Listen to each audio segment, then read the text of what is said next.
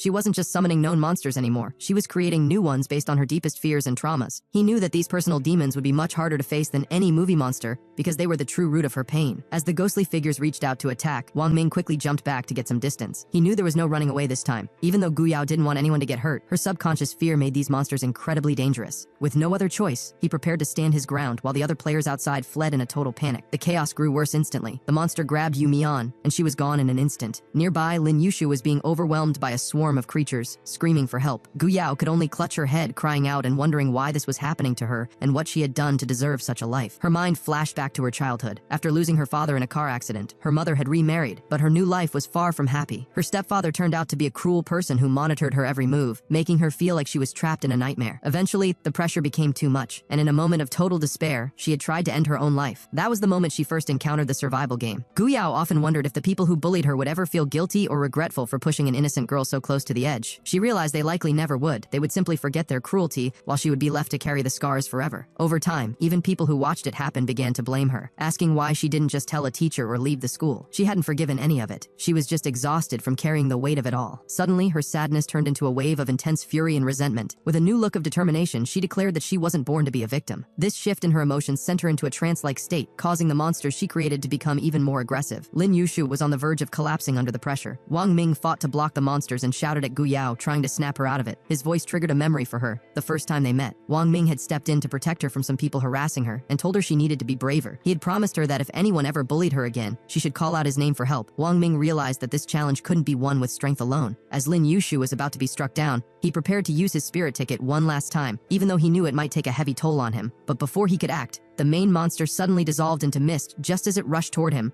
and all the other creatures in the hall vanished along with it. Lin Yushu and Wang Ming were confused until they looked over at Gu Yao. They realized she had made the ultimate sacrifice to save them, using all her strength to end the nightmare. With tears streaming down her face, she quietly asked Wang Ming if she had finally been brave. Her words left both of them standing there in stunned, heartbroken silence. After Gu Yao spoke her final words, her body fell back, and she passed away. Wang Ming quickly deactivated his special power and rushed toward her. He had only taken a couple of steps when the heavy chandelier from the ceiling crashed down exactly where he had been standing a second before. He realized how close he had come to being crushed and knew that Lin Yushu's luck had likely saved him. Lin Yushu ran to Gu Yao's side, desperately calling her name and hoping her luck ability could somehow bring her back, but the damage was too great. Gu Yao's form was already starting to fade, and even the power of luck couldn't change what had happened. Lin Yushu broke down in agony, questioning why her ability was supposed to be luck when misfortune seemed to follow her everywhere. Distraught by the loss of Gu Yao and so many others, she asked Wang Ming if there was really no other way to have finished the challenge. Wang Ming sighed, admitting there might have been another way, but they wouldn't have survived long enough to find it. He explained that Gu Yao didn't want to hurt anyone, but because she couldn't control her own terrifying thoughts, she chose the only path she saw to protect them. He pointed out that the entire environment they were in was likely built from Gu Yao's own mind. It was supposed to be her safe place. Lin Yushu then shared something she had known for a long time. She told Wang Ming that she and Gu Yao had been friends for a while, and that Gu Yao had often mentioned an older student who had helped her in the past. That person's encouragement was the reason she had found the strength to keep going until now. It turned out that person was Wang Ming. Wang Ming sadly closed his eyes, moved by the fact that a moment he had almost forgotten meant everything to her. He told Lin Yushu not to be entirely consumed by sadness, because there might still be a chance for Gu Yao. Lin Yushu was shocked, asking if he was seriously considering asking the higher power to bring her back. She warned him that people brought back that way weren't truly themselves, and that a kind soul like Gu Yao would only suffer if she were resurrected as a monster. Wang Ming listened seriously and agreed that she was right about the dangers of those wishes. However, he pointed out that since there were two of them left, they could combine their wishes. He asked Lin Yushu if she was willing to give up her own ultimate goal to help save their friend. Without hesitation, Lin Yushu said she was willing to do whatever it took. With the monsters gone, the villa remained quiet for the time being. There was plenty of food and water, but the emotional weight of what they had been through was almost unbearable. Days passed until a massive storm hit the area. The villa's main gates suddenly creaked open, and through the heavy rain, a new figure appeared, a butcher holding a massive blade. As they looked at the ominous newcomer, they realized a new threat had arrived. Wang Ming immediately pulled out his special ticket, getting ready to face the newcomer directly. He couldn't quite tell what kind of terrifying presence he was dealing with. The stranger, known as the butcher, let out a cold laugh, mocking the idea of someone sacrificing their life for others. He called the whole situation a joke and said he never expected the survivors to witness such a pathetic display. Wang Ming didn't back down. He told the butcher that the only reason he found it funny was because of his own miserable nature. He argued that the butcher's lack of empathy was what made him pathetic, and reminded him that all true greatness starts from ordinary moments. He said the only thing truly laughable in the room was the butcher himself. At those words, the butcher slammed his massive blade into the ground and sneered, asking if Wang Ming was afraid of being finished right then and there. But Wang Ming didn't show any fear. The butcher realized then that Wang Ming had already figured it out. Due to the rules of this mysterious world, the butcher wasn't allowed to harm the players. Wang Ming confirmed his suspicion that, much like the ticket seller from before, this figure was bound by certain restrictions. This realization also meant that everything they were experiencing was connected, and there was a larger force watching their every move. The butcher laughed and introduced himself, explaining that he was now the owner of the villa since the previous owner had been defeated. He then congratulated them, telling them it was time to hear the whispers of the divine.